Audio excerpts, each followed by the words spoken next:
Всем привет, друзья! Вы на канале Save a World. Сегодня я для вас расскажу свою авторскую историю-байку. Приятного просмотра. В тихом и укромном уголке тайги, где высокие ели сосредоточенно склонялись над прозрачной гладью лесного озера, жила небольшая группа рыбаков. Эти люди, проводившие большую часть своей жизни в уединении и гармонии с природой, знали все ее тайны и причуды. Одним прохладным осенним вечером, когда воздух был напоен ароматом хвои и легкого дыма костра, случилось нечто удивительное. Рыбаки, уставшие после длинного дня, сидели возле костра, неспешно разделывая улов. Языки пламени освещали их лица, а треск дров успокаивал и погружал в атмосферу безопасности. Внезапно из густых зарослей, окружавших лагерь, раздался тихий, но отчаянный скулёж. Мужчины насторожились и замерли, прислушиваясь.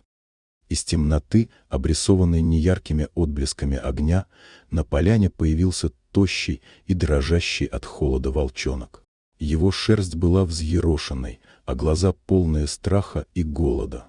Сердца рыбаков дрогнули от вида этого беззащитного существа. Понимая, что перед ними в самом деле нуждающийся в помощи зверек, они позвали его мягким голосом.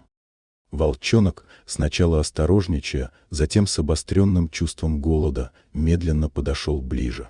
Мужчины предложили ему кусок свежей рыбы, который тот жадно заглотил, не желая оставлять ни единого кусочка. Рыбаки согрели волчонка у костра, заботливо стеля ему старый свитер, и продолжили наблюдать за маленьким спасенным гостем, который, наевшись, свернулся калачиком и заснул. Однако за штилем этого тихого вечера скрывалась другая история. В окрестных лесах, возможно, даже параллельно со спасением волчонка, бродила измученная поисками стая его сородичей. Потеряв одного из своих молодых, волки были полны решимости вернуть его обратно. Они следовали по его слабому следу, который вел их все ближе к лагерю рыбаков.